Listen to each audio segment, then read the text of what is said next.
श्रुतं मे माप्रहासीनेन अधितेन अहोरात्रान् सन्दधामि ऋतं वदिष्यामि सत्यं वदिष्यामि तन्मामवतु तद्वक्तारमवतु अवतु माम् अवतु वक्तारम् अवतु वक्तारम्।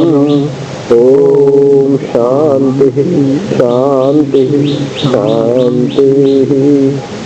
ओम आत्मा वा इदम एक एव अग्र आसीत् न नान्यत् किंचित् किंचन मिशत सईक्षत लोकानुसृजयति।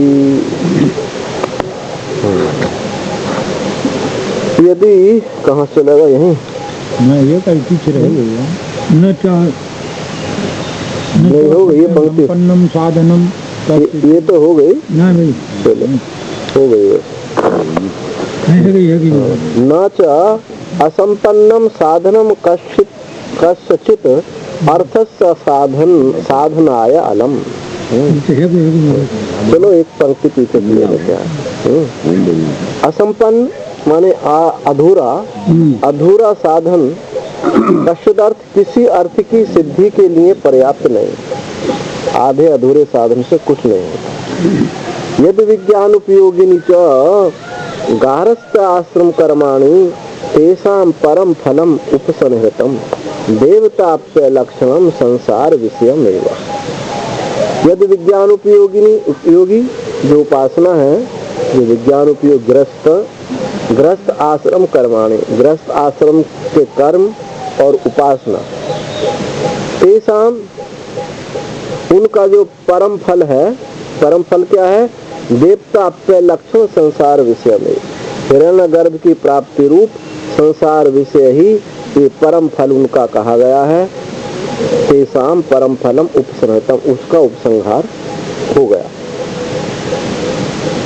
यदि कर्मिणः एव परमात्म विज्ञानम अभविष्यत् संसार विषयस्यैव फलस्य उपसंहारो नो पाप्यते। यदि कर्मिणैव यदि कर्मी का ही परमात्म विज्ञान अभविष्यत होगा, यदि कर्मी को ही परमात्म विज्ञान होगा, संसार विषय फल उसका उपसंहार तो संभव नहीं था। जो आपने उसका फल उपसंहार कर दिया है। देवता पे लक्षण जो संसार है, उस संसार विषय फल का उपसंहार हो गया है उस ब्राह्मण में, उस मंत्रों में। तो कर्मी का ही परमात्म विज्ञान यदि होता तो उसका उपसंहार पे क्यों किया जाता? तो संभव नहीं है। तो उपसंहार जो है संसार विषय फल का उपसंहार वो संभव नहीं था, और जबकि वहाँ उपसंहार हो गया है। अंग फलम तदिति चेत, यदि मैं ऐसा कहूँ कि अंग फलम, वो तो अंग फल था। अंग फल माने अंग, उस मुख्य फल अलग है, ये गौण फल था। गौण फल जो संसार विषय हिरण्यगर्भ की प्राप्ति है, वो तो गौण फल था। और मुख्य फल क्या है? मुख्य फल है अंगी कौन है? आत्मज्ञान। आत्मज्ञान अंगी है, और देवता लय लक्षण जो संसार फल है ये अंग है। तो मैं कहता हूँ कि अंग फलम तभी, वो तो अंग फल ही था। यदि मैं ऐसा कहूँ तो ऐसा कहना तुम्हारा ठीक नहीं, क्योंकि तद विरोधी आत्म वस्तु विषयत्वात् आत्मविद्याया। क्योंकि आत्मविद्या तद विरोधी कर्म विरोधी, उस कर्म विरोधी आत्मविद्या जो है आत्म विषयक होने के कारण वो कर्म का विरोधी है। इसलिए तुम्हारा ये अंग कहना कि वो अंग था, अंगी आत्मज्ञान है, ये संभव नहीं है। आत्मज्ञान का कर्म अंग नहीं है। आत्मज्ञान का ज्ञान का कर्म के साथ कोई संबंध नहीं है। अंगांगी शेष शेषी ये एक ही बात है। तो उसके साथ ना तो ज्ञान का कर्म अंग है, जन्य है, ना तो जन्य कह सकते ना जनक है। कि कर्म जो है आत्मज्ञान उत्पन्न करता हो, ऐसा भी नहीं है, और ज्ञान से कर्म उत्पन्न होता हो, ऐसा भी नहीं है। इसलिए भक्ति पक्ष को भी समझ ले लीजिए, कर्म भक्ति भी मानस एक कर्म ही होता है। जो ऐसा लोग बोल देते हैं ना, वो यथार्थ को नहीं समझते हैं। जो बोलते हैं कि भक्ति जन्य ज्ञान है, भक्ति से ज्ञान हो, भक्ति से उत्पन्न हुआ है ज्ञान, या कुछ लोग बोलते हैं कि ज्ञान से उत्पन्न हुई है भक्ति, ये उचित नहीं। भक्ति स्वतंत्र है और वो अंतःकरण की शुद्धि का साधन है। मोक्ष कारण सामग्र्याम भक्ति रेव गरीयसी, मोक्ष के साधनों में भक्ति से उत्कृष्ट कोई साधन नहीं है। तो भक्ति से अंतःकरण की शुद्धि होगी। अंग क्या बना वहाँ? भक्ति। और अंतःकरण की शुद्धि बनी क्या? अंगी। ज्ञान अंगी नहीं बना, ज्ञान ना अंग बनता है ना अंगी बनता है। अब जब अंतःकरण शुद्धि है तो दो रूपों में प्रकट होती है। एक तो आत्म विषयक जिज्ञासा के रूप में प्रकट होगी, या वैराग्य के रूप में। कुछ न्यूनता रही है तो वैराग्य के रूप में प्रकट होगी, नहीं तो आत्म जिज्ञासा के रूप में प्रकट होगी। वो अंतःकरण की शुद्धि, भक्ति ने आपको आत्म जिज्ञासा तक पहुंचा दिया, ऐसे समझो। श्रुति भी है, यज्ञेन दानेन तपसा अनासकेन, यज्ञ से, दान से, तप से, व्रत से उसकी जिज्ञासा होती है। तो भक्ति जन्य नहीं है ज्ञान, अन्ना ज्ञान जन्य भक्ति है। भक्ति से अंतःकरण की शुद्धि हुई, इसलिए ये शर्त नहीं है ज्ञान को, वेदांत को शर्त नहीं है कि ऐसे ही शुद्धि हो, पर शुद्धि उसको अपेक्षित है। ये नहीं कि ऐसे ही हो, कैसे ही। अथा तो ब्रह्म जिज्ञासा सूत्र में, ब्रह्म सूत्र का जो पहला सूत्र है, वहाँ अर्थ शब्द साधन साधन संपत्ति को दिखाता है। वहाँ पूर्व पक्षी ने कहा कि पहले कर्म मीमांसा है, फिर उसके बाद में उत्तर मीमांसा है। तो कर्म मीमांसा अंग बन जाएगा और उत्तर मीमांसा अंगी बन जाएगा। तो वहाँ सूत्र कहता अथा तो ब्रह्म जिज्ञासा, ऐसा अंगांगी भाव नहीं है। वहाँ क्या है? अथा शब्द केवल साधन संपत्ति को दिखाता है। साधन संपत्ति के अनंतर वो चाहे साधन संपत्ति आपको भक्ति से प्राप्त हो गई, या सत्य बोलने से प्राप्त हो गई, या कर्म से हो गई है, चाहे तप करने से हो गई, कुछ भी हो सकती है उसमें। अंतःकरण शुद्ध है। हाँ, अंतःकरण अपेक्षा अंतःकरण शुद्धि मतलब वैराग्य, जिज्ञासा अपेक्षित है। जब तक उस तत्व की जिज्ञासा नहीं है वो तत्व प्रकट नहीं होता। तो उस जिज्ञासा का भी उसका भी फल शुद्ध बोध नहीं है, उसका फल है अज्ञान निवृत्ति। नहीं तो वो शुद्ध ज्ञान भी अंगी बन जाएगा। किसका? अंतःकरण शुद्धि अंग बन जाएगा और ज्ञान जो है अंगी बन जाएगा। तभी भी अंगांगी भाव बनेगा, तभी अपूर्णता होगी। तो अंतःकरण शुद्धि जो है, वैराग्य है, जिज्ञासा है, इसका फल है अज्ञान की निवृत्ति। अज्ञान निवृत्ति से वो उपलक्षित होता है। बादल का हटना कहो, बादल का हटना और सूर्य का प्रकट होना। तो बादल के हटने से उससे उपलक्षित सूर्य का प्रकट होना है। इसलिए वो ज्ञान अंगांगी नहीं बन सकता, जन्य जनक वो नहीं बन सकता। हाँ, जो श्रुति में आत्मवृत्ति कहा है, आत्म क्रीड़ा कहा है, जिसको बोध अनंतर भक्ति कह देते हैं। बोध अनंतर भक्ति जो होती है वो आत्मरति होती है, वो साधन भक्ति नहीं है। साधन भक्ति अलग है और सिद्धा भक्ति अलग है। सिद्धा भक्ति वो जो है आत्मरति है, आत्म क्रीड़ा है, आत्मनिष्ठा है। और साधन भक्ति अंतःकरण की शुद्धि का हेतु है। तो ऐसे वो अंगांगी भाव नहीं बनता है, क्योंकि आत्मविद्या जो है आत्म वस्तु विषयक होने के कारण वो ज्ञान का, कर्म का विरोधी है। निराकृत सर्वनाम रूप निराकृत सर्व नाम रूप कर्म परमार्थ आत्म वस्तु विषयम ज्ञान अमृतत्व साधनम। निराकृत सब नाम रूप सब निराकृत हो गए, परमार्थ आत्म वस्तु विषय जो ज्ञान है, ज्ञान हो अमृतत्व का साधन है। वो अमृतत्व का साधन है जब सब नाम रूप कर्म निराकृत हो गए हैं, कल्पित हो गए हैं, तो परमार्थ आत्म वस्तु जो ज्ञान है वो अमृतत्व का साधन बनता है। गुण फल संबंधे ही निराकृत, यही तो है, गुण फल संबंधे ही निराकृत सर्व विशेष आत्म वस्तु विषयत्वम विज्ञानस्य न प्राप्नोति न च अनिष्टम।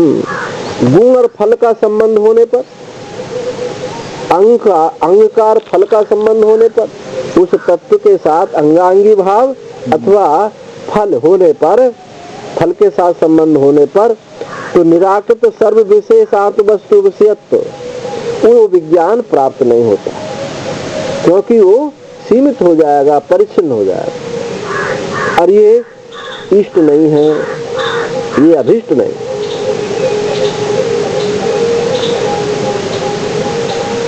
यत्र तु अस्य सर्वात्मा एव अभूत, ये जो श्रीमद् भागवत में वो आता है, महात्मा भक्ति की कथा जो आती है, उसमें कहा ज्ञान वैराग्य भक्ति के पुत्र हैं।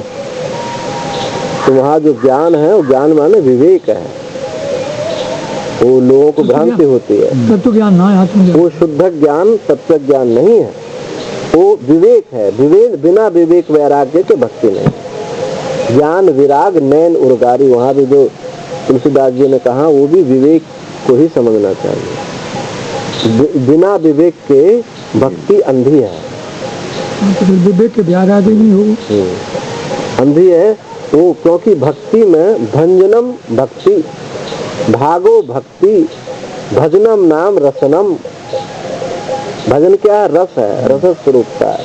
भागो भक्ति, विभाग, भक्ति में विभाग होता है, ये परमात्मा का विभाग है और ये संसार का विभाग है, यानी विवेक होता है। भंजनम भक्ति, दोषों का भंजन करने वाली भक्ति है, तो बिना विवेक के कैसे होगा? इसलिए वहाँ भक्ति के विवेक और वैराग्य दो पुत्र जो कहे गए हैं, वो ज्ञान माने वो विवेक है, वहाँ वैराग्य नहीं, तो स्वरूप बोध नहीं। तो भक्ति से परमात्मा के दर्शन ना हो तो परमात्मा का दर्शन क्यों नहीं होंगे? वाक का हम मना कब कर रहे हैं? भक्ति का परमात्मा के दर्शन भी होंगे और आपको ज्ञान का अधिकारी भी बनाएगी भक्ति। इससे बढ़कर के कोई दूसरा साधन नहीं है। हम वो बात नहीं कह रहे हैं, हम तो ये कह रहे हैं भक्ति माँ है। जब कोई जो छोटा बच्चा है उसको धुल करके साफ करके बिल्कुल सजा दिला करके माथे पर जो है एक नजर का टीका लगा करके पिता की गोद में देती है, पिता गंदा उन्दा नहीं उठाता। माँ की काम है भक्ति, ये काम भक्ति का। भक्ति माँ है, उस जीव को इतना शुद्ध कर देती है, इतना साफ कर देती है, वो ज्ञान नहीं करता है, वो तो भक्ति करेगी। पिता को मन ले लेगी तो वो उसको अपना आप ही जो है पिता एकदम जो है चुटकी भर लेगा, गोद में उठा लेगा। जब उसने गंदी करी तो कहे साफ करो इसको, चलो चलो। तो भक्ति अंतःकरण की शुद्धि का हेतु है। अरे शुद्धि कोई हल्की चीज मत लो, ये बहुत बड़ी चीज है, सबसे कठिन है। जिसकी अंतःकरण की शुद्धि हुई है वो निश्चित रूप से वो परमात्मा के साथ एक होता ही है, वो पीछे नहीं हटता फिर। इसलिए जो पराभक्ति है, भक्त कभी अज्ञानी नहीं हुआ है, वो ज्ञान स्वरूप उसको बोध होता ही है। मीरा के पदों में देखो, तुलसी के पद में देखो, सूर्य के पद में देखो, आपको ऐसे बिल्कुल अद्वैत परक बहुत पद मिल जाएंगे, उनके अनुभव है। रैदास के देखो, तो भक्त कभी अज्ञानी नहीं होता। अब हम उन सकांग आर्थ अर्थार्थी भक्तों की बात नहीं कह रहे हैं हम, ये जो निष्काम भक्त, निष्काम है। हाँ, प्रहलाद हैं, प्रहलाद जैसे भक्त, उद्धव हैं, तो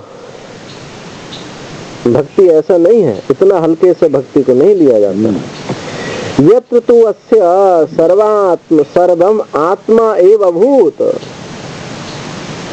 ये किंतु जहाँ जहाँ सब आत्मा ही, जहाँ उसका सब आत्मा ही हो गया है, इत्यादि अधिकृत्य क्रिया कारक फलादि सर्व व्यवहार निराकरणादि विदुषः,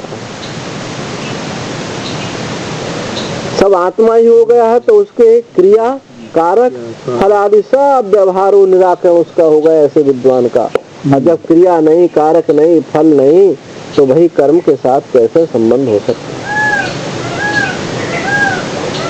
जो भक्ति की चरम सीमा है वहाँ जो है ज्ञात अज्ञात किसी प्रकार की अशुद्धि रहती नहीं, सिर्फ भगवत वहाँ बस उतनी रहे, सोपाधिक ईश्वर के साथ तादात्म्य होता है, किसी और के साथ तादात्म्य नहीं है।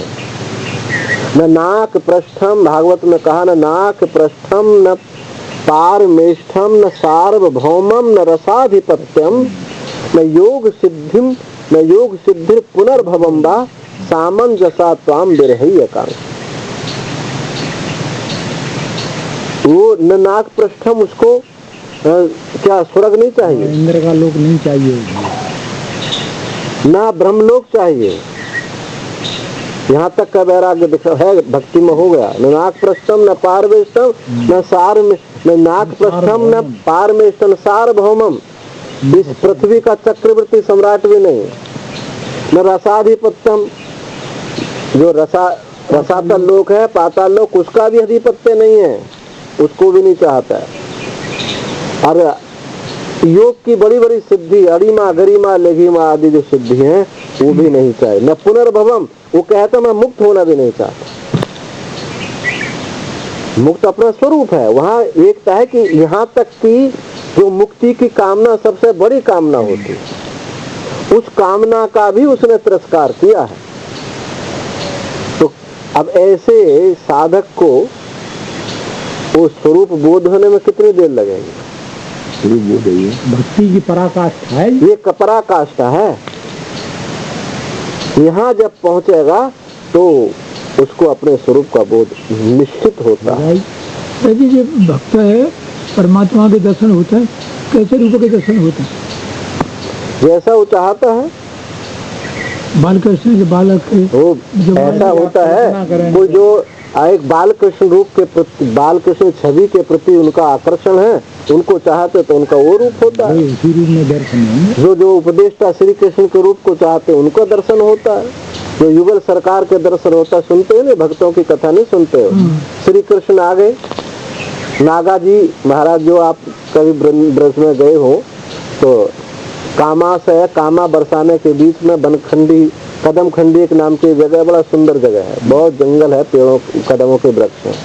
वहाँ एक नागा जी संत रहते थे, उनकी जटा बिल्कुल दिगंबर रहते, जटा जो है झाड़ू उलझ गई। उन्होंने खूब कोशिश करी कि जटा निकाल सको, निकाल नहीं पाए। तो भगवान ने आकर के जटा निकाल रहे थे। अब वो समझ गए कि ये श्री कृष्ण ही है, मेरा आराध्य है। तो उन्होंने कहा कि मैं ऐसे जटा नहीं निकलवाऊंगा,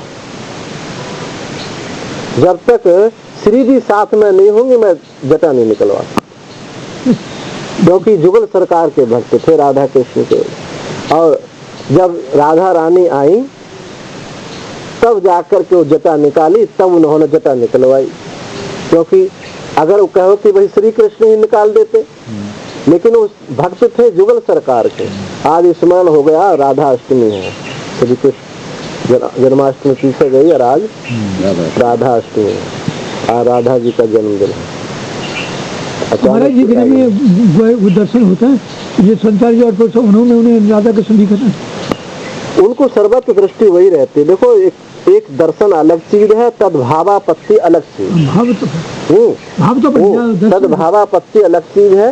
वो जिसकी भावापत्ति है उसको सब में उन्हीं का रूप में दर्शन करता है। और जो दर्शन होते हैं वो जब चाहे उसको तब दर्शन हो जाते हैं, को भीतर कोई संकल्प जो मन को संकल्प का कोई बात, क्योंकि उनका हृदय रंजित हो गया है।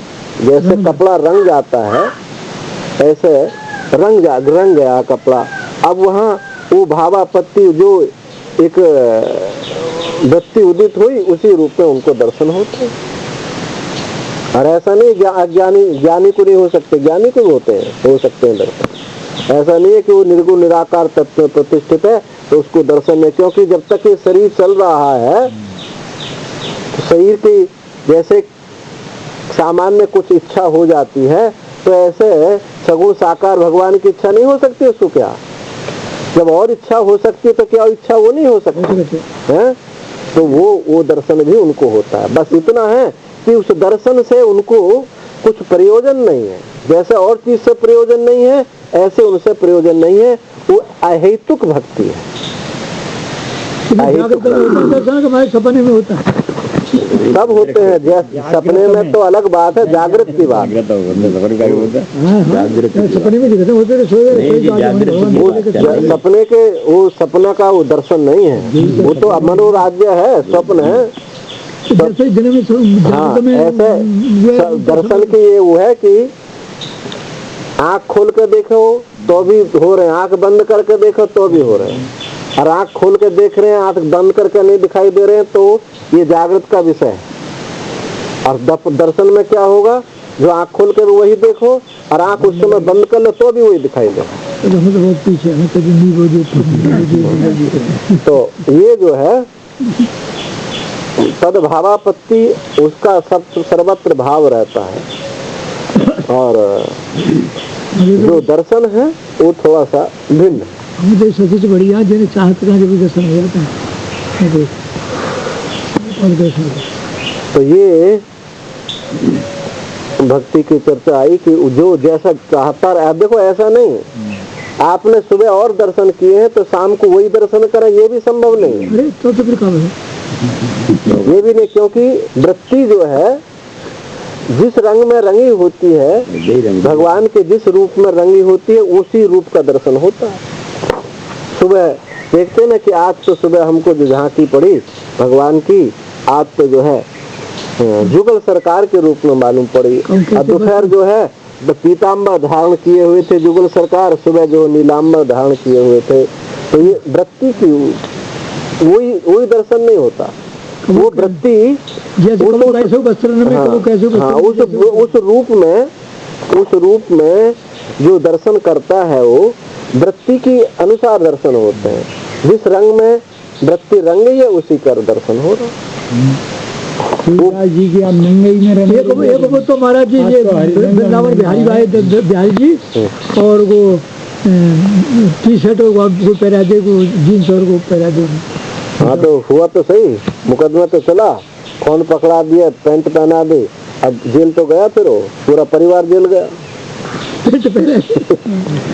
उसका फल तुरंत मिला है ना, उसको 8 दिन नहीं गुजरे, दूसरे तीसरे दिन में ही जेल के अंदर मिला जाकर के, क्योंकि किसी ने उसको घूस दी तो पुजारी को और उसने उसको ऐसी पोशाक पहना दी और बस मोबाइल दे दिया और वो दे दिया, सीधे जो जेल गए। तो ये हुआ क्रिया कारक फल आदि सर्व व्यवहार निराकरणाद विदुषा है। विद्वान में ये सब नहीं रहता है। तद विपरीत अविदुषा है। अब जो उसके विपरीत है, अज्ञानी है, उसका क्या है, यत्र ही द्वैत निव, जहाँ वे द्वैत सा ही होता है, ऐसा द्वैत दर्शन होता है। इति युक्त्वा क्रिया कारक फल रूपस्यैव संसारस्य दर्शितत्वात् च बादशनेयी ब्राह्मणे। क्रिया कारक फल रूप संसार रूप संसार का ही देखा गया।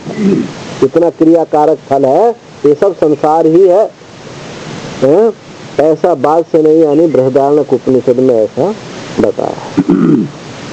तथा इहापि देवताप्य संसार विषयम यद फलम असनायादि मत वस्तुआत्मकम तत्फल उपसंहृत्य केवल सर्वात्मक वस्तु विषयम ज्ञानम अमृतत्वाय वक्ष्यामि इति प्रवर्तते। और यहाँ भी इस प्रसंग में भी जो देवता अप्य संसार है यानी हिरण्यगर्भ की आदि प्राप्ति है, जो संसार विषयम वो जो फल है वो असनाय आदि मत असनाया पिपासा से युक्त है।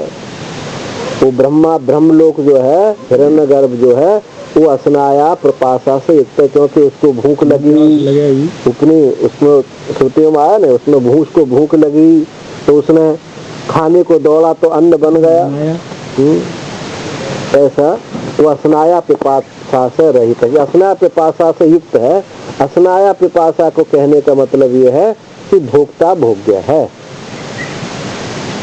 यहाँ तक हिरण्यगर्भ लोक पर्यंत तक भोक्ता भोग्य बना।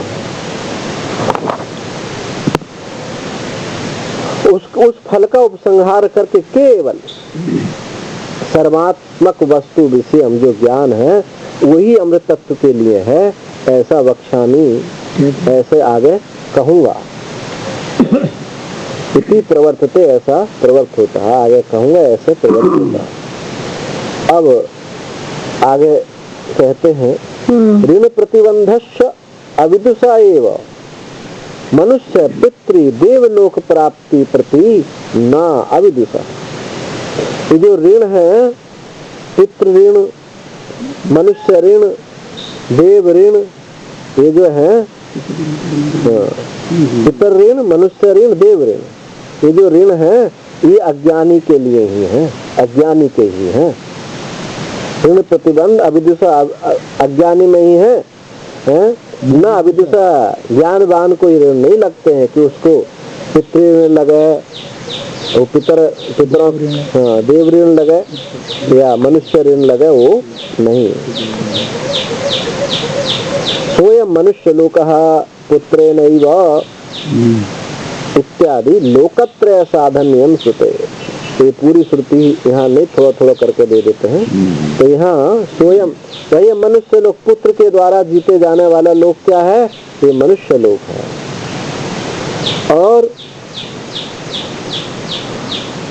जो और है जो दो लोक और बचे, एक देवलोक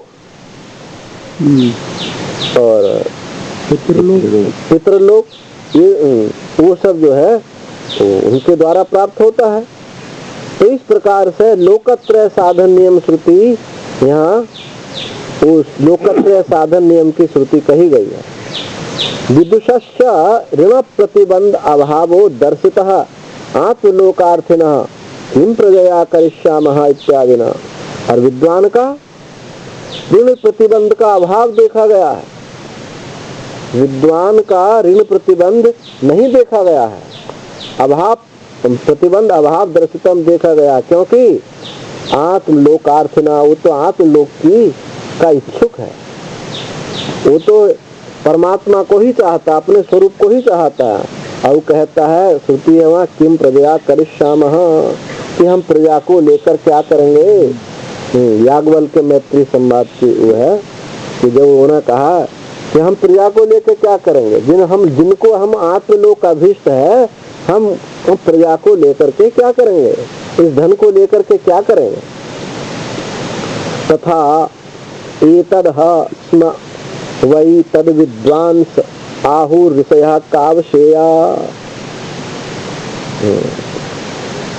एतद् स्म, निश्चित रूप से ये बात निश्चित है कि आत्मज्ञानी काव्य से ऋषि बोले, आत्मज्ञानी काव्य से ऋषि बोले कि मैं कैसे अध्ययन करूं और कैसे हवन करूं, यज्ञ करूं।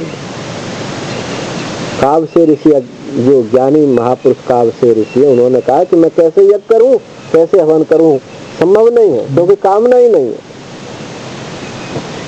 इत्यादि। एतद् वै तत्पूर्वे विद्वांस अग्निहोत्रम न जुहवान शक्रु। ये भी बात प्रसिद्ध है कि पहले विद्वान लोग अग्निहोत्रम में जुहांस चक्रु अग्निहोत्र नहीं करते थे। अग्निहोत्र विद्वान लोग अग्निहोत्र नहीं कर सकता था, कोई कामना नहीं है। इसी कौशितकी नाम कौशितकी उपनिषद में ऐसा कहा। अविदुषः तर्हि ऋणान अपाकरणे पारिवराज्य अनुपपत्ति चेत। पूर्व पक्षी कहता है कि तब तो ऋणों के ऋण अनपाकरण, जब तक ऋण हट नहीं जाते हैं, ऋणों जब तक ऋण हट नहीं जाएंगे तब तक तो संन्यास फिर हो नहीं सकता। अज्ञानी के जब तक ऋण नहीं हट जाएंगे तब तक संन्यास नहीं हो सकता। यानी ऋण हटाते हटाते मर जाए और तब भी हटेंगे है नहीं, क्योंकि मरने तक तो हटेंगे नहीं, फिर जन्म लिएगा फिर लग जाएंगे, फिर हटेंगे ही नहीं, वहाँ पहुँच संन्यास लेंगे। तो जब तक ऋण हटेंगे नहीं तब तक जो है संन्यास कैसे लेंगे। बोलते हैं लोग, अरे पहले हम पितर ऋण तो अपना उतार दें, तभी तो हम संन्यास लें। कहते हैं ऐसे लोग, भाई एक बेटा हो जाए तब जाकर संन्यास लेना, पितर ऋण उतर जाए। अब वो जब बेटा होता है तो फिर एक दूसरा ऋण और लग जाता है। एक और वो बेटा के संग में एक जो पितर ऋण है, उस पितर ऋण के साथ में और एक ऋण लग जाता है। वो कहता है कि मुझे बिना पढ़ाए तुम चले जाओगे, बिना मुझे काम पर लगाए चले जाओगे, जब तक मेरा बेटा न हो जाए कैसे चले जाओगे, तब तक चल बसते हैं। तो पितर ऋण जो है एक ऋण और भी साथ में लाकर रखता है, क्योंकि ऋण का स्वभाव जो है, ऋण में से ऋण चक्रवृत्ति ब्याज लगता है। तो चक्रवृत्ति ब्याज, ऋण तो 3 नहीं है पर उन ब्याज पे ब्याज इन पर चलते रहते हैं, वो नहीं छूटेंगे। तो मूल पर रखा रह जाता है और वो ब्याज का जो ब्याज है वही उसी में उलझ जाता है। तो अभी तो सहतरी, जब तक ऋण नहीं हटेंगे तब अज्ञानी के जब तक ऋण नहीं हट जाए तब तक संन्यास तो कैसे बन सकता है, सिद्ध ही नहीं हो सकता। यदि ऐसा कहते हैं तो सिद्धांत कहना ऐसा कहना तुम्हारा ठीक नहीं है। प्राग गृहस्थ प्रतिपत्ति ऋणित्व असंभवात, गृहस्थ की प्राप्ति से पहले ऋणित्व संभव नहीं है। गृहस्थ आश्रम लिया है उससे पहले ऋण नहीं है। अर्थात कहने का मतलब तो जो है गृहस्थ में जा ही नहीं, पहले संन्यास ले। अगर ऐसा डरता है, इतना डरने वाला हो रहा है तो गृहस्थ में जाए क्यों, पहले संन्यास ले लो। तो प्राग गृहस्थ प्रतिपत्ति ऋणित्व असंभवात अधिकार अनारूढ़ हो अपि ऋणी चेत सर्वस्व ऋणित्वम इति अनिष्टम प्रसज्जेत। गृहस्थ की प्राप्ति से पहले ही ऋणित्व वहाँ संभव नहीं। अधिकार अनारूढ़ होती, जो अधिकार यदि अधिकार आरूढ़ न होने वाला, यानी अधिकार को प्राप्त ना हुआ, उसको अभी अधिकार नहीं मिला है, अधिकार अनारूढ़ का भी यदि ऋण होगा, ऋणी होगा तो सब तो फिर ऋणी ही हो जाएंगे। ठीक है, मान लिया हमने गृहस्थ में ऋण है, तो गृहस्थ से पहले तो ऋण नहीं है, तो कहता ना पहले भी है, क्योंकि ऐसी स्मृति है, जायमानो ही ब्राह्मणा पृथ्वी ऋणवान जायते ब्रह्मचर्येण ऋषिभ्यो यज्ञेन देवेभ्यः प्रजया पितृभ्यः, ऐसा स्मृति है। ये ऋण लेकर के ही जन्मता है। वो कहता है कि आपने तो ये कहा कि गृहस्थ से पहले ऋण नहीं है, और जो अधिकार आरूढ़ नहीं होने वाला है, अधिकार जिसको प्राप्त नहीं हुआ है, उससे भी तुम ऋण यदि लगाओगे तो फिर तो कोई ऋण से रहित हो ही नहीं सकता। तो बोले हाँ बात ठीक है बिल्कुल, क्योंकि यहाँ तो ऐसा कहा है जायमानो ही ब्राह्मण, जो ब्राह्मण है, ब्राह्मण से यहाँ द्विजाति, ऐसा नहीं कि ब्राह्मण को ऋण लगता, क्षत्रिय को नहीं लगता। जो द्विजाति है, जिसको यज्ञोपवीत धारण का विधान है, उसको ऋण लगता है। तो ब्राह्मण वही जायमानो ही ब्राह्मण तभी ऋणवान जायते, तो ऋण वाला ही उत्पन्न होता है। हाँ, ब्रह्मचर्य ऋषिभ्य, ब्रह्मचर्य से ऋषि ऋण होता है, ब्रह्मचर्य से ऋषि ऋण को पार करता है, और यज्ञ ने देवभ्य देवताओं का यज्ञ के द्वारा ऋण निवृत्त होता है, और पितृ ऋण जो है संतान उत्पत्ति करने से होता है। ये जो बात कही, तो जायमान मात्र से ऋणवत्वम प्रतीयते, ये तो जन्म से ही ऋण वाला होता है, ऐसा कैसे कह सकते हो? यदि किसी को ऐसी आशंका हो तो ये तुकते हैं, इति आशंका ऋणित तुकते, ऐसा कहने से प्रयोजन न, ये प्रयोजन ऋण बताने में नहीं है, क्या है? साक्षात किंचित अस्ति, तीनों को ये साक्षात नहीं है, साक्षात किंचित अस्ति, ये साक्षात प्रयोजन नहीं है। क्या है प्रिय?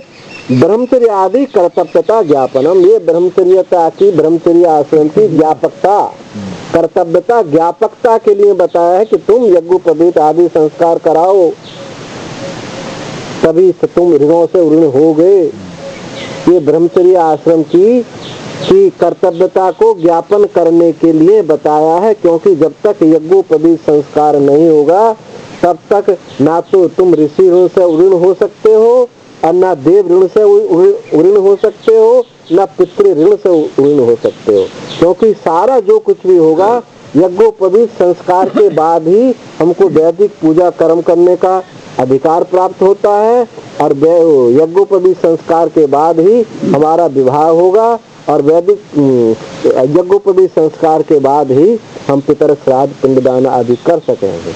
इसी तो यहाँ और ऋण होने की बात नहीं कही गई है, यहाँ तो ब्रह्मचर्य की कर्तव्यता ज्ञापन करने के लिए बात कही है, ये बात नहीं कही कि वो ऋण नहीं होता है,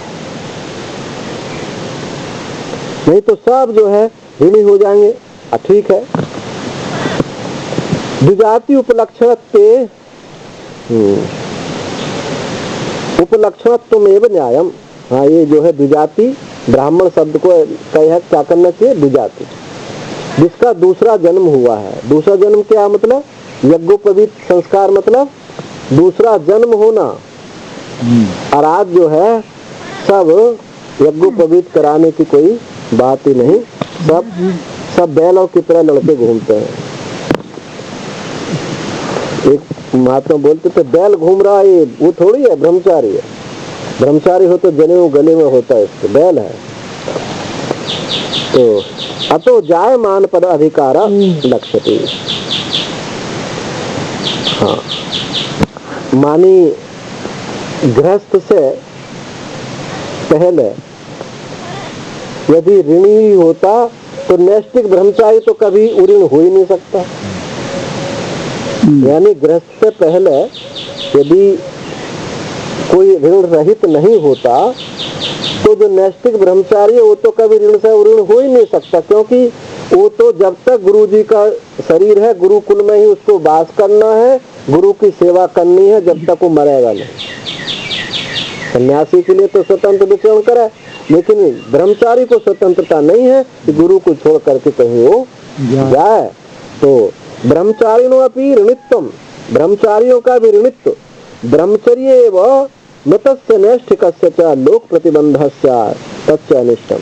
और ब्रह्मचारी का भी जो ऋणित्व जो है ब्रह्मचर्य में ही मरने वाले, क्योंकि नैष्ठिक ब्रह्मचारी को ये कहा गया है कि आजीवन गुरु की ही शरण में रहे।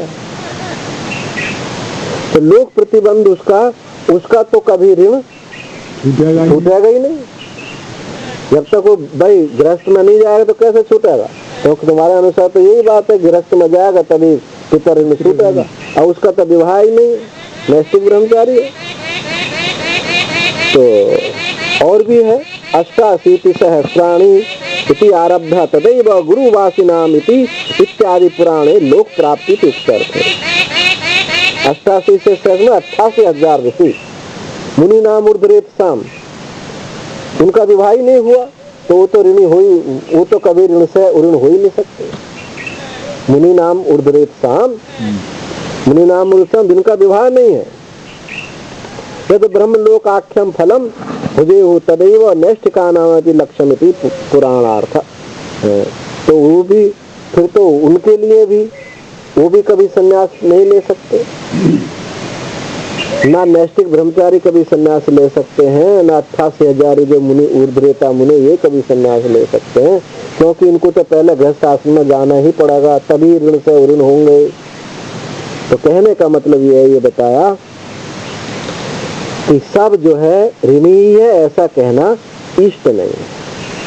प्रतिपन्न गृहस्थस्यापि, और जो गृहस्थ है प्रतिपन्न गृहस्थ का भी कहा, गृहाद बनी भूत्वा प्रव्रजेत यदि वा इतरथा ब्रह्मचर्यादेव प्रव्रजेत गृहाद वा वनाद वा इति आत्मदर्शन उपाय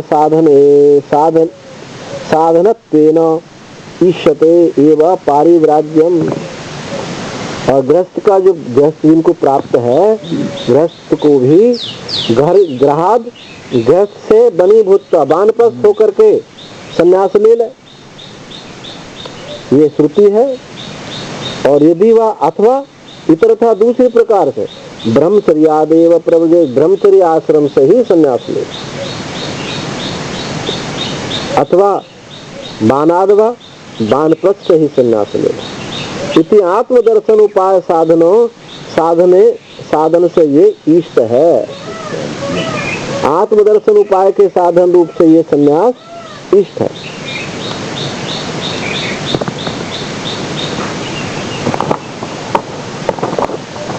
यावत जीवादि श्रुति नाम अविद्यत अमुमुक्षु विषय कृतार्था। ये जो यावत जीवराज श्रुति है कि जब तक जिए तब तक यज्ञ याग आदि करता रहे, कर्म करता रहे, ये किसके लिए है? ये जो तुमने कहा था कि ये सब बेकार हो जाएंगे, तो नहीं, बेकार नहीं, ये किसके लिए है? अविद्वद अमुमुक्षु विषय, जो जिसको ज्ञान नहीं है और जिसको परमात्म विषय की मुमुक्षा नहीं हुई है, परमात्म विषय की जिज्ञासा नहीं हुई है, जो मुमुक्षु नहीं है, अज्ञानी है, उस विषय में ये कृतार्थ है। छांदोग्य छांदोग्य में कहा, छांदोग्य केशांचित 12 रात्र अग्निहोत्रम हुत्वा तथा ऊर्ध्वं परित्यागः श्रूयते।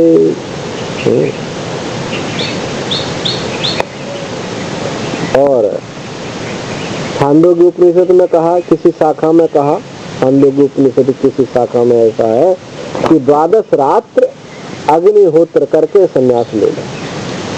जरूरत ही नहीं है गृहस्थ में जाने के लिए, क्या है कि अग्निहोत्र आदि किए बिना 12 रात अग्निहोत्र करके फिर यज्ञोपवीत का परित्याग कर देने संन्यास ले ले।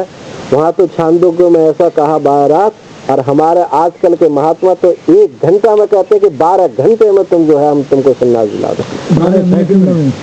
12 मिनट में 12 मिनट तक यज्ञोपवीत करेंगे, 12 मिनट के अंदर 12 मिनट यज्ञोपवीत करके हैं, और यज्ञोपवीत के लिए भी समय नहीं, शंकर जी को पहनाओ और तुरंत पहनो, 12 मिनट के बाद तुरंत फिर उतार दो उसको। तो वहाँ तो छांदोग्य में तो 12 रात फिर भी बता दिया, और यहाँ तो तत्काल काम है। तो इसलिए संन्यास लेना ही है। ऋण ऐसा मत समझो कि जब तक ऋण नहीं उतरेंगे तब तक हम संन्यास नहीं लेंगे, ऐसा नहीं।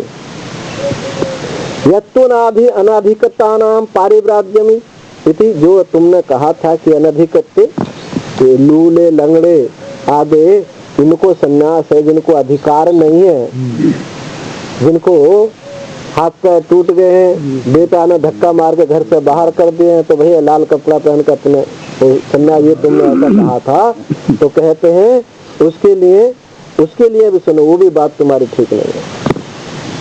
तेषां पृथ्वेव उत्सन्न अग्निको वा इत्यादि श्रवणात् सर्व स्मृतिषु च विशेषेण आश्रम विकल्पस्य प्रसिद्ध समुच्चश्च। जो अधिकार नहीं है जिनको जो कहा कि तुमने जो कहा था अनधिकारी के लिए है ये संन्यास, तो ऐसी बात नहीं, उनके लिए तो अलग विधान है। उनके लिए ऐसा नहीं कि उनको संन्यास का विधान है, बल्कि उनके लिए संन्यास है ही नहीं। तो उनके लिए तेषां पृथगेव, उनको तो अलग रखा है शास्त्र में। क्या अलग रखा है? उत्सन्न अग्नि को वा, जिसकी अग्निहोत्र की अग्नि बुझ गई है प्रमाद के कारण, जिसने यज्ञ हवन आदि नहीं किए हैं, अपने स्रोत स्मार्थ कर्म नहीं किए हैं, उत्सन्न माने प्रमाद से, उत्सन्न अग्नि, जिसकी अग्नि बुझ गई है, अथवा जिसने अग्नि को ग्रहण ही नहीं किया, जिसने यज्ञोपवीत आदि धारण नहीं किया, उनको तो व्रात संज्ञा कही गई है, उनको इस कोटि में नहीं रखा। उनकी चर्चा तो अलग है, इन संन्यास में चर्चा नहीं है। वो भिक्षा मांगना बात अलग है, लेकिन भिक्षु होना अलग बात है। 8 प्रकार के लोगों को भिक्षा मांगने का अधिकार है। तीर्थयात्री को, गृहस्थ हो भले ही संपन्न हो, लेकिन तीर्थ यात्रा कर रहा है तो उसको भिक्षा मांगने का अधिकार है। अब आज जैसी तीर्थ यात्रा तो नहीं रही, ऐसी तीर्थ यात्रा थी नहीं, सब कुछ छोड़कर जाते थे, अडंडा में अपने पुतले में जो कुछ भी हो उसी को लेकर तो भिक्षा मांगनी पड़ती थी। ब्रह्मचारी को और सन्यासी को, और जिसकी जीविका नष्ट हो गई है, जो अंग विहीन हो गए हैं, ऐसे स्मृति में 8 प्रकार के लोगों को भिक्षा मांगने का अधिकार है। तो वो अलग है, वो अलग चीज होंगी, लेकिन सन्यासी नहीं है।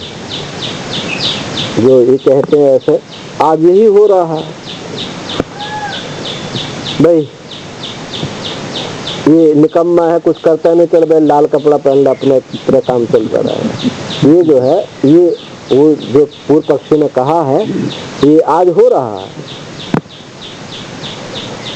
तो इत्यादि श्रवणाते ऐसी श्रुति है, उसके लिए अलग पृथक ही उसके लिए श्रुति है। उत्सन्न अग्नि को वाह, उसमें अग्नि जिसकी बुझ गई है, अथवा जिसने अग्नि का वर्ण ही नहीं किया है, उनके लिए अलग श्रुतियां हैं। वो सन्यास में उनको घुसेरने की जरूरत नहीं, उनमें उनका प्रवेश नहीं। श्रवणा सर्व स्मृति सूचा विशेषण, और सब स्मृतियों में सामान्य रूप से आश्रम विकल्प और समुच्चय ये प्रसिद्ध है। समस्त स्मृतियों में दोनों प्रकार के संन्यास मिलते हैं। एक समुच्चय गृहस्थ से वानप्रस्थ जाए, वानप्रस्थ से संन्यास ले, ये समुच्चय है। और विकल्प सीधा जो है सीधा संन्यास ले, सीधा डायरेक्ट पोस्ट मारा, बाप होने जो उतने सीधा बाबा बन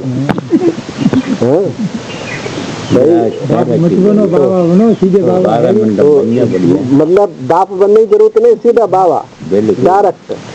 तो विकल्प समुच्चय ये प्रसिद्ध है, इसलिए ऐसा कहना उचित नहीं है कि अनधिकारी का ही संन्यास। यत्तु विदिशो अर्थ प्राप्तम वित्थानमिति शास्त्रार्थत्वे गृहे बने वा तिष्ठतो न विशेष।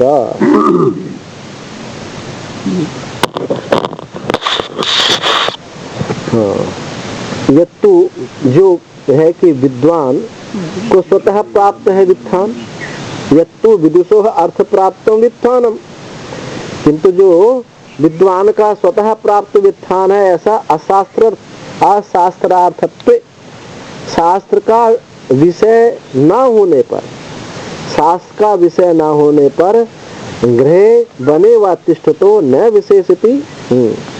ये कहा कि जो विद्वान है और वित्थान जो है स्वतः प्राप्त है, शास्त्र का विषय होने पर वो घर में अथवा वन में स्थित रहता है, तो ना विशेषा, वो जो है कोई विशेष नहीं। कर्म त्याग की स्वतः प्राप्ति कही गई है, स्वतः प्राप्त हो जाता है कर्म, तो शास्त्र का विषय होने के कारण उसके घर या वन में रहने में कोई विशेषता नहीं है। ऐसा जो कहा था तुमने वो गलत कहा था, यहाँ कहीं ना कहीं वासना है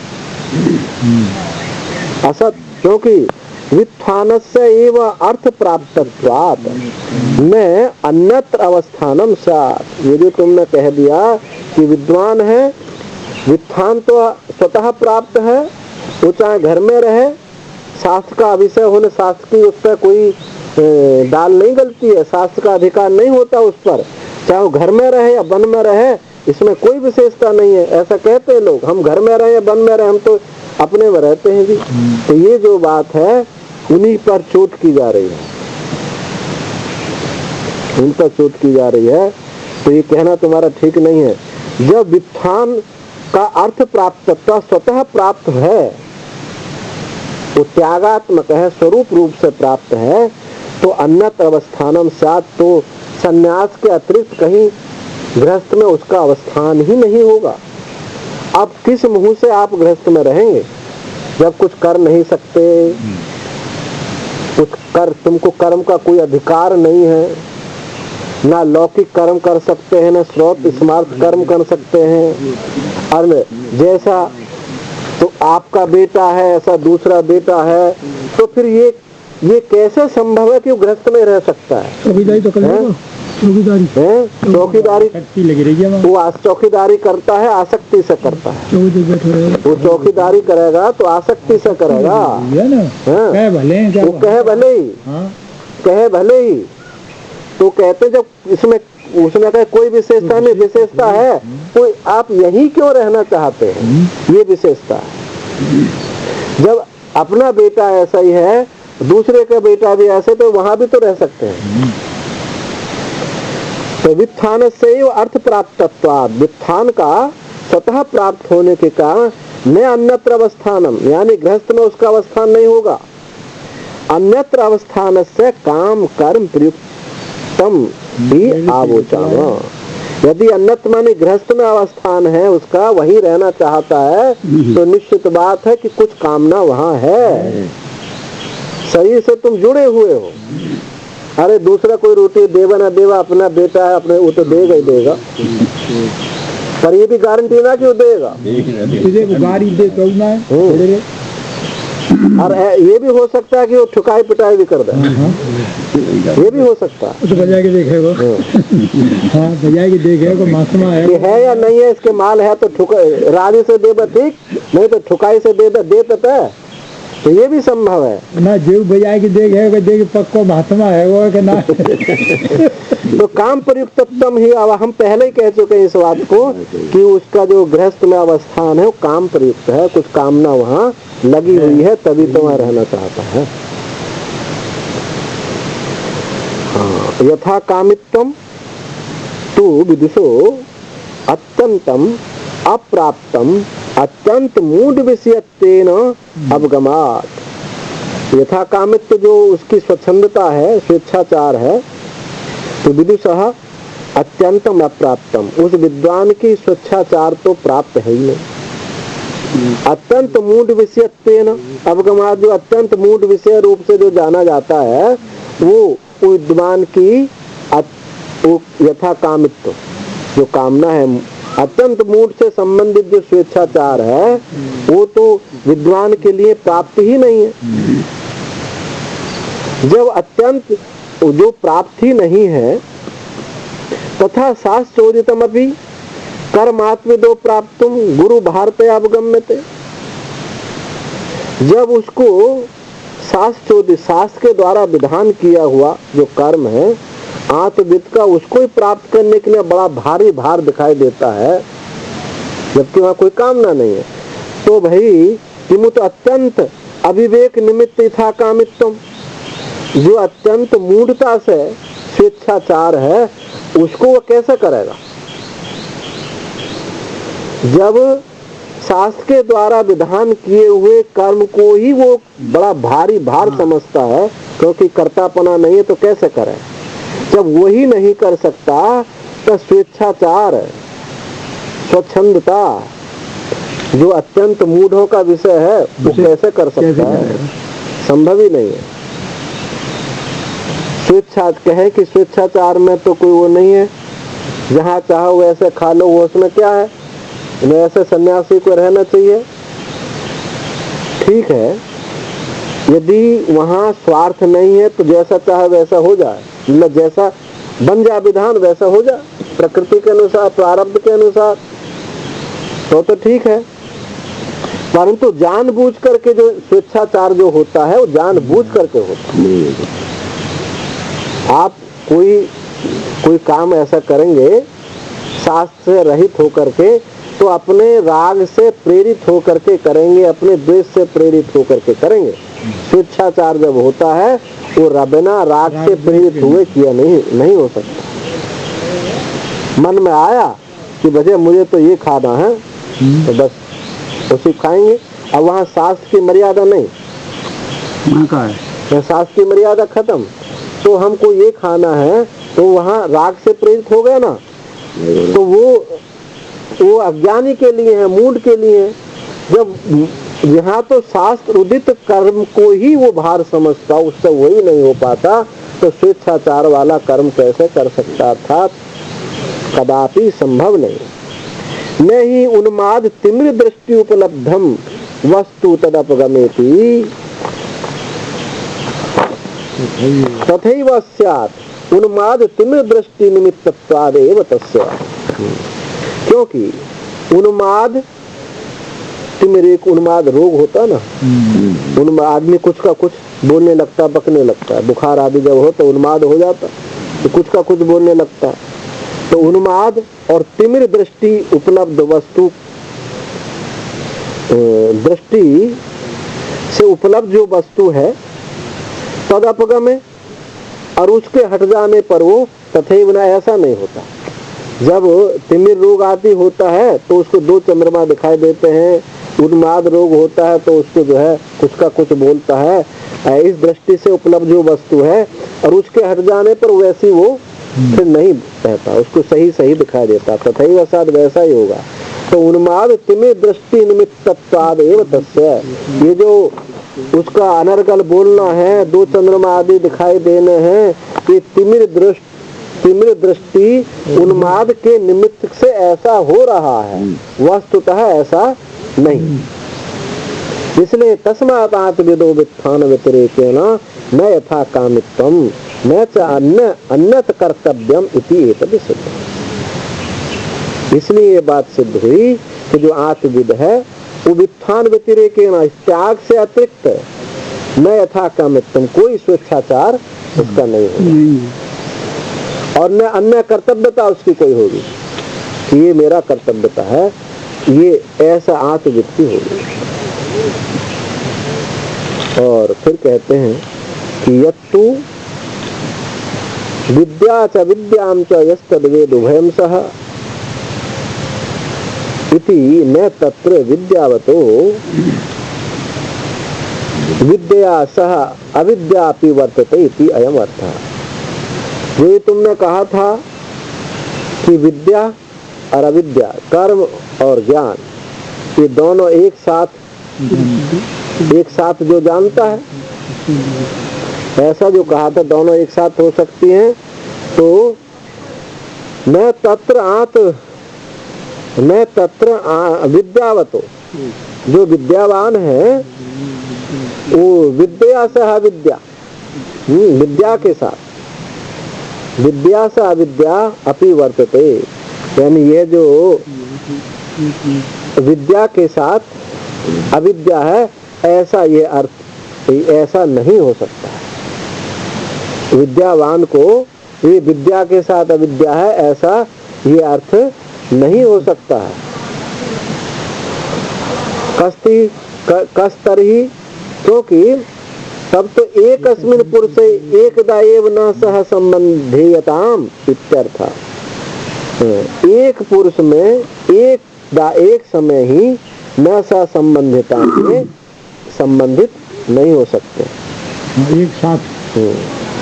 उसने कहा कैसे नहीं हो सकते, किम तरह क्यों नहीं हो सकते? क्योंकि एक पुरुष में एक समय में ये दोनों नहीं हो सकते, ये करे भी और ना भी करे, कर्ता भी बने अकर्ता भी हो, दोनों नहीं रह सकते।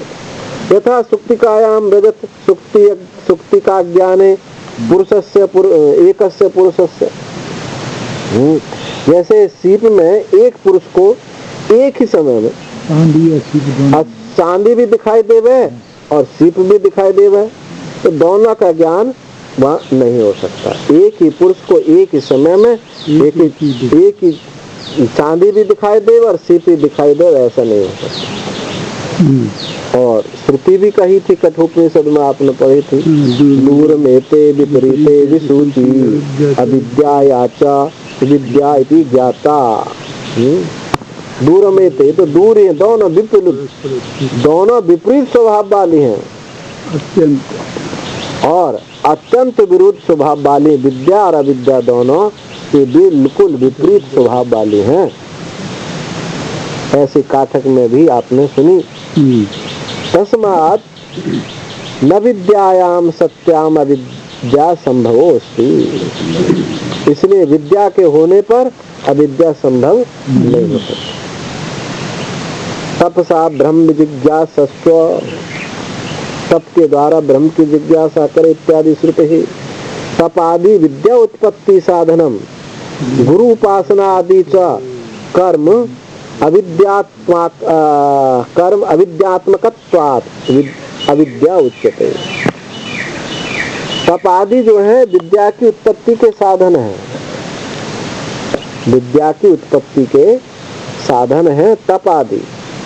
और गुरु उपासना आदि जो कर्म है वो अविद्यात्मक, अविद्या गुरु उपासना भी अविद्या के अंदर ही है। अविद्यात्मक होने के कारण वो अविद्या ही कहे जाते हैं।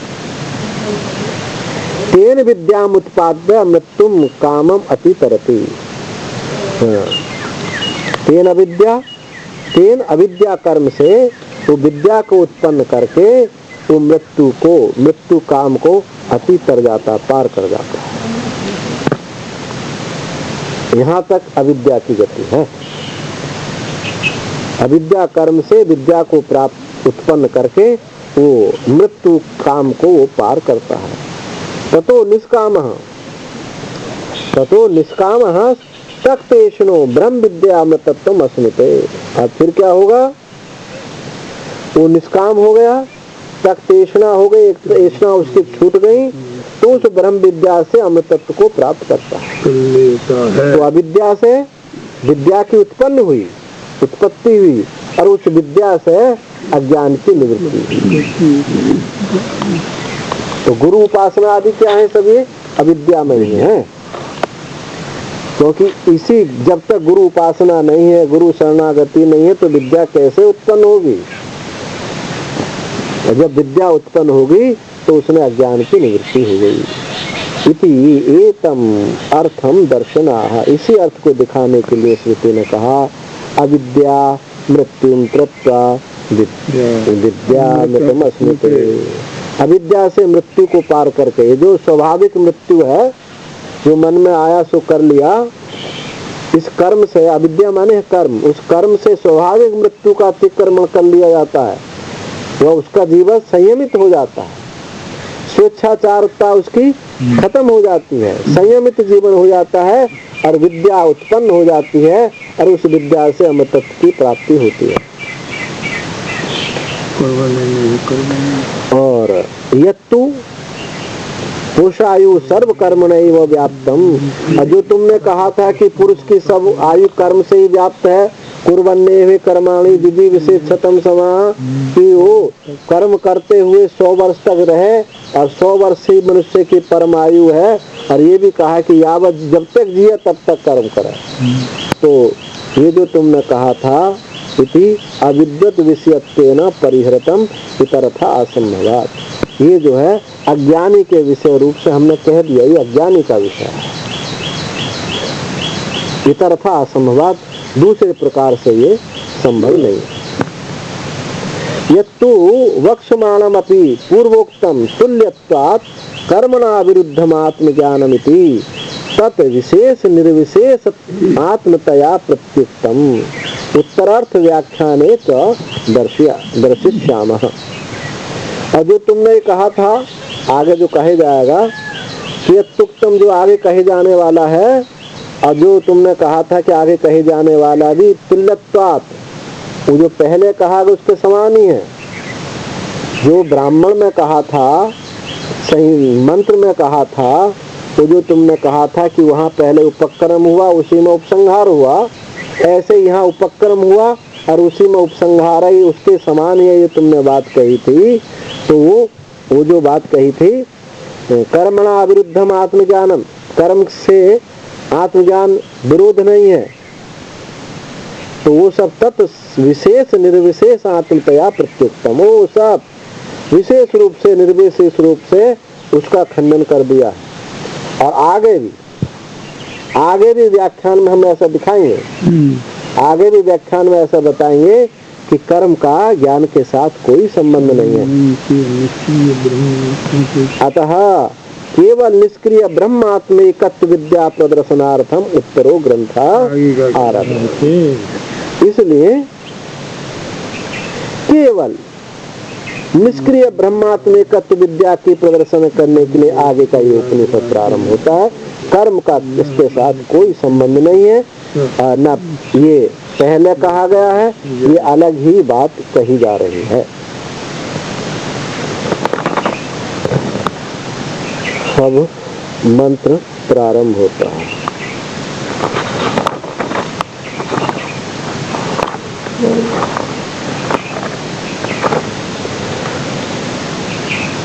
ओम आत्मा वा इदम एक एव अग्रासीत नान्यत किंचन मिषत सईक्षत लोकानुसृजाई इति।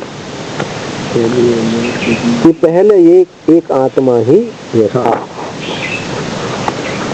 यह पहले एक आत्मा ही था। नान्यत किंचित कुछ भी, अन्य कुछ भी नहीं था।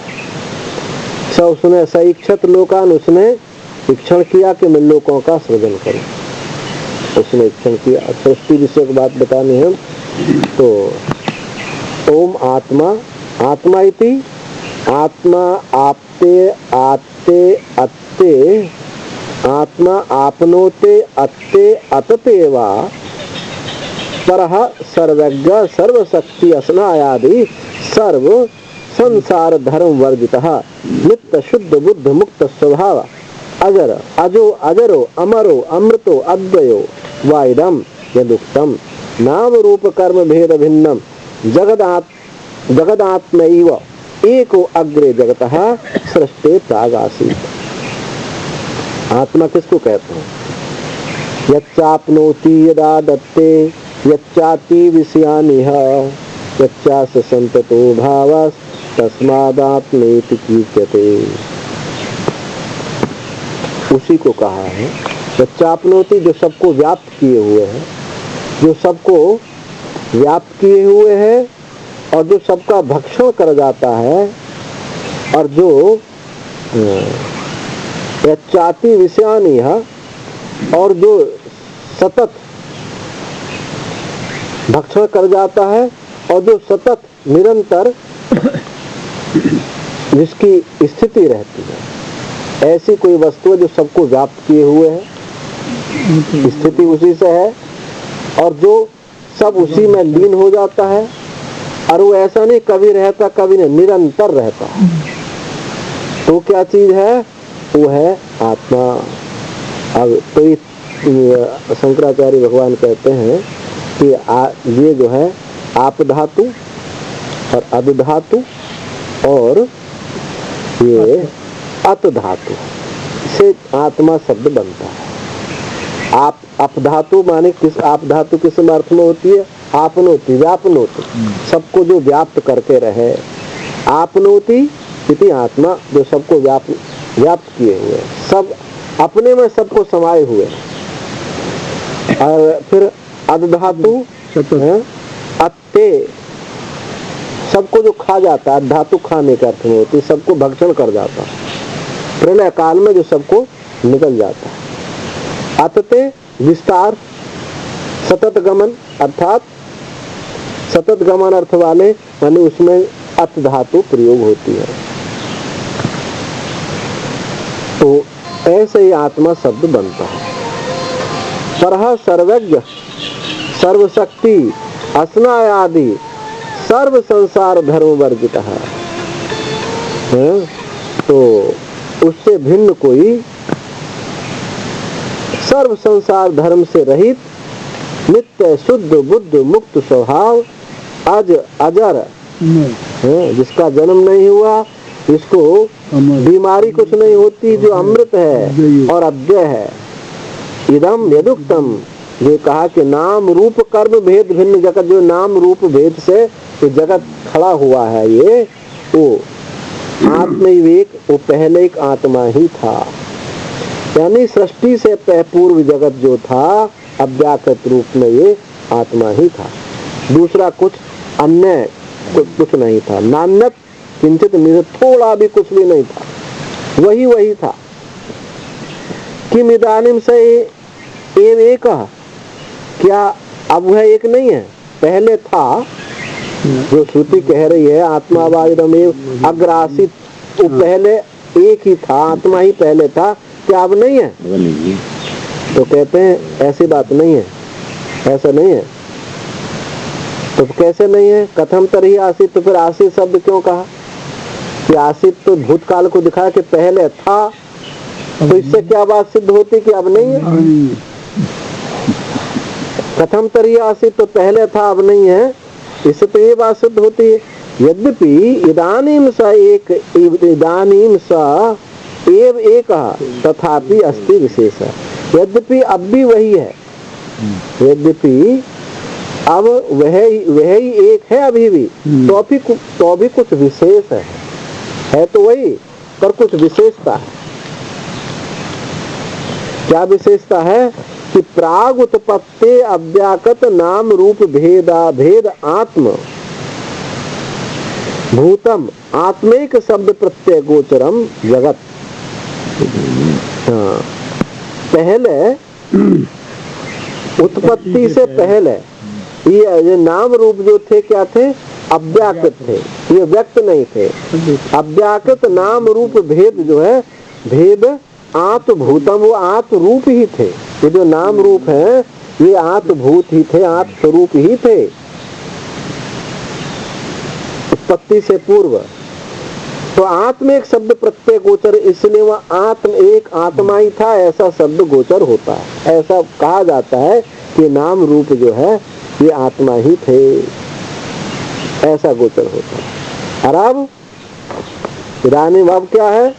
व्याकृत नाम रूप भेदत्वात् अनेक शब्द प्रत्यय गोचरम आत्मिक शब्द प्रत्यय गोचरम चैति विशेष। और अब ये विशेषता है कि जो ये नाम रूप व्याकृत हो गए, व्यक्त हो गए, व्याकृत नाम रूप भेद वाले होने से अनेक शब्द प्रत्यय गोचरम, अनेक शब्द वाले जाने जाते हैं कि ये है, ये है, ये है, ऐसे जाने जाते हैं। और आत्मिक शब्द प्रत्यय गोचरम, अनेक शब्द प्रत्यय गोचर और आत्मिक शब्द प्रत्यय गोचर, ऐसा ये विशेष है। दो चीज है यहाँ, मैं हूँ और मैं ये हूँ, यानी आत्मा भी गोचर हो रहा है और नाम रूप आकार भी गोचर हो रहे हैं, ये विशेष है। और उस समय ये नाम रूप व्याकृत नहीं थे, तो आत्मभूत ही थे, वहाँ आत्मा एक प्रत्यय गोचर, आत्म प्रत्यय गोचर ही थे, ये विशेष है। दृष्टांत देते हैं, यथा सलिलात पृथक फेन नाम रूप व्याकरणात प्राक सलिलैक शब्द प्रत्यय गोचरम एवं फेनम। यदा सलिल पृथक नाम रूप भेदेन व्याकृतम भवति तदा सलिलम फेन च इति एक अनेक शब्द प्रत्यय भाग सलिलम एवेति एक शब्द प्रत्यय भाग तत्व फेन भवति तद्वत्।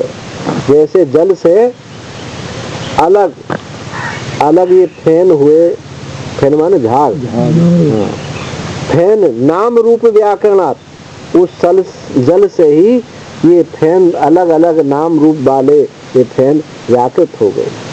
प्राक सलिल एक शब्द प्रत्यय गोचरम, पहले एक क्या था? एक जल शब्द प्रत्यय गोचर ही था। हाँ, ये जो फैन जो था पहले क्या था? एक जल शब्द प्रत्यय गोचर ही था, जल से ही कहा कि जल ही है, ऐसा कहा जाता है। यदा सलिला, जब जल से पृथक नाम रूप भेद से व्याकृत होते हैं तब सलिल फेनम, वह जल फेन और क्या अनेक शब्द प्रत्यय गोचर वाला हुआ। ये अनेक शब्द प्रत्यय गोचर, ये फैन, ये फैन, ये फैन, ऐसे अलग अलग गोचर हो गया। और जल और एक शब्द प्रत्यय गोचर, एक शब्द प्रत्यय गोचर क्या है? जल, ऐसा वो कहा जाता। उसी प्रकार से यहाँ भी समझिए, जब ये नाम रूप नहीं था तो एक आत्म शब्द प्रत्यय गोचर ही था, और नाम रूप के होने से, व्याकृत नाम रूप होने पर एक शब्द प्रत्यय गोचर आत्मा और अनेक शब्द प्रत्यय गोचर ये जगत हो गया।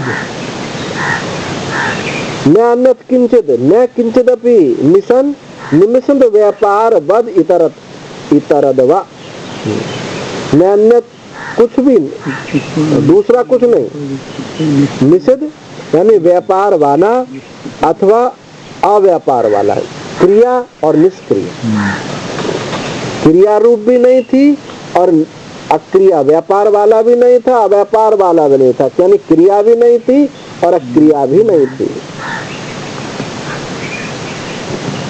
यथा सांख्या नाम अनाथ पक्षपाती स्वतंत्रम प्रधानम, जैसे सांख्यों की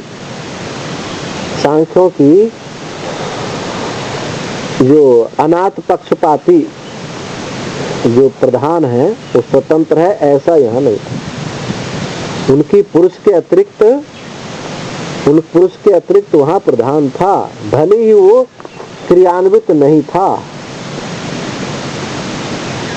गुणों की साम्य अवस्था रूप से विद्यमान था।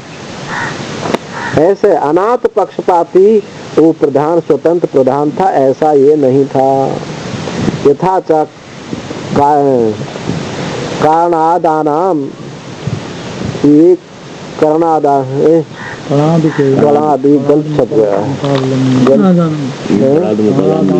कणादान होना चाहिए, कणादान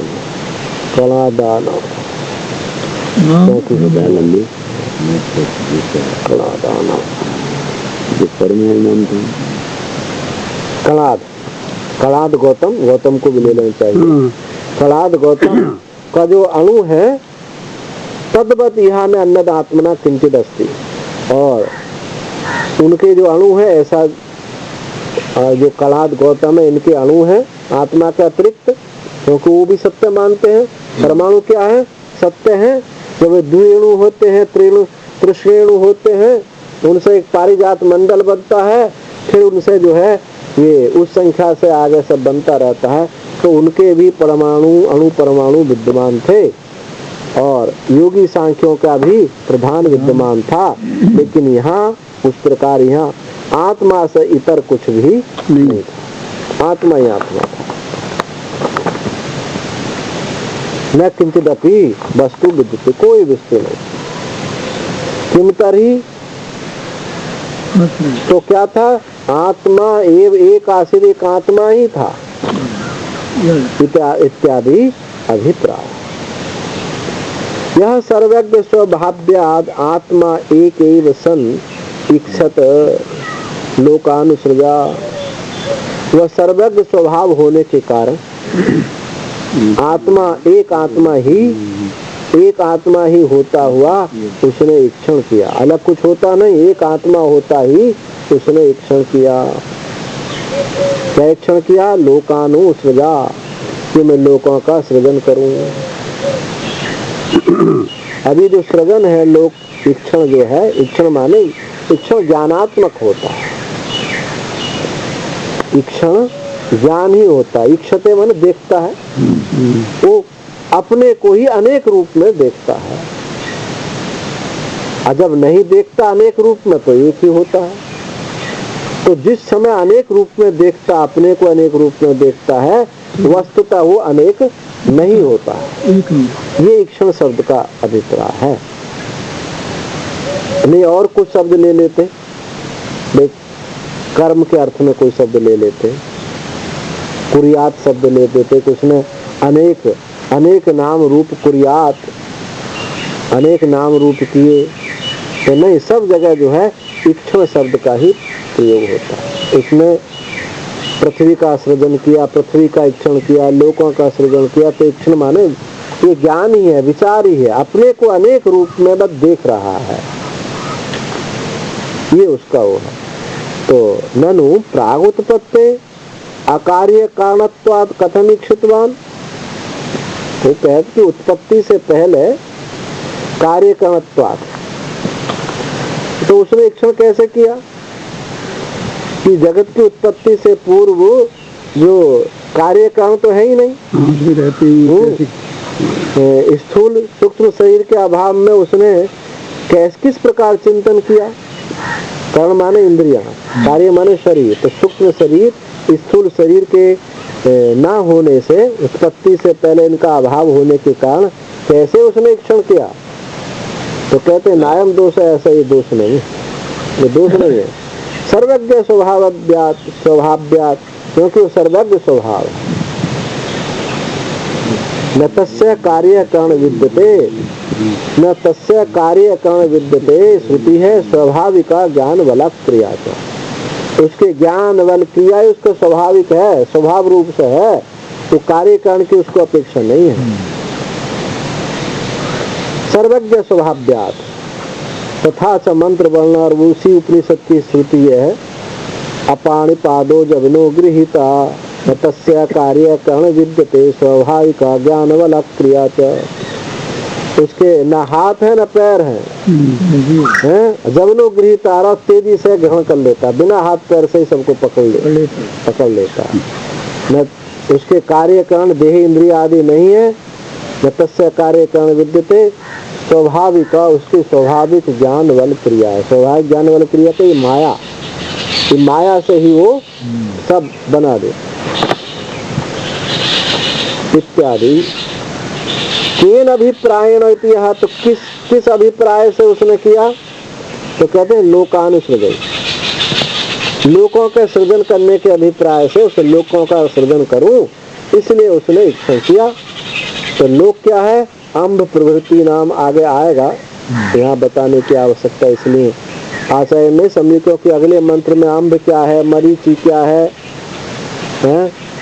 तो ये सब अम्भ प्रवृत्ति नाम, अम्भ इत्यादि प्राणियों के कर्म फल उपभोग स्थान, प्राणियों के कर्म फल भोग के स्थान जो अम्भ इत्यादि हैं उनका सृजन किया,